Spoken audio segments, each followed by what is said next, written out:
So it's really hard to understand. It's even harder to explain. It's almost something you have to experience. And so thankfully, God, through the scriptures, actually gives us some amazing examples of God's love, one of which is the story of Hosea that I wanted to share with you today.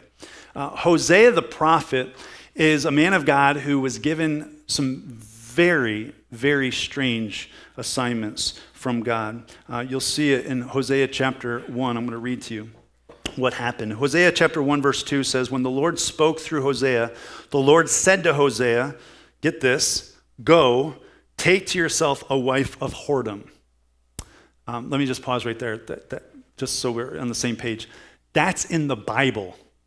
Okay, some of you didn't like, what?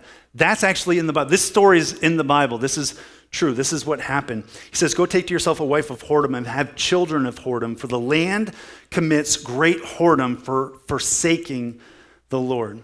Essentially, God tells Hosea to go marry a prostitute. Go marry a prostitute. And what he's doing is he's illustrating the fact that Israel, his children, turned away from God and pursued idols, just like an adulterous woman would pursue other men. And if it wasn't bad enough, I don't know how he does this, but somehow, some way Hosea obeys. And if it wasn't bad enough that he was told to marry a prostitute, her name is Gomer. Gomer, okay?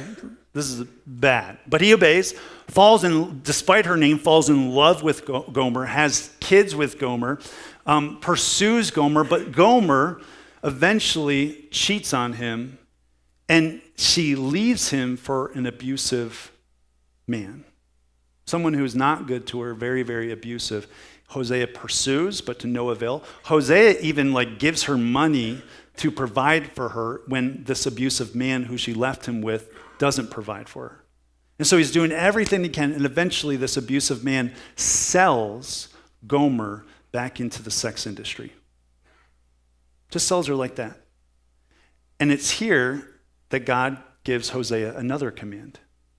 And it's found in verse 1 of chapter 3. The Lord said to me, go again, love a woman who is loved by another man and is an adulteress, even as the Lord loves the children of Israel, though they turn to other gods and love cakes of raisins, which I don't really get the cakes of raisin things, but that's a whole nother sermon, I guess. But you know what's happening here? God's literally telling Hosea, she's on the auction block about to be bid on by other men. You, go buy her back. Go buy her back. And Hosea is probably thinking, are you kidding me? Buy her back? After she humiliated me? How can I? Yep, go buy her back. Go buy her back. And you can imagine what the scene would have been like in that moment. Gomer is literally standing on the auction block, more than likely along with all these other women, stripped down naked so that the bidders could see what they were bidding on. And he's telling Hosea, God is, go stand before your wife who has left you time and time again and outbid everybody and say, she's mine.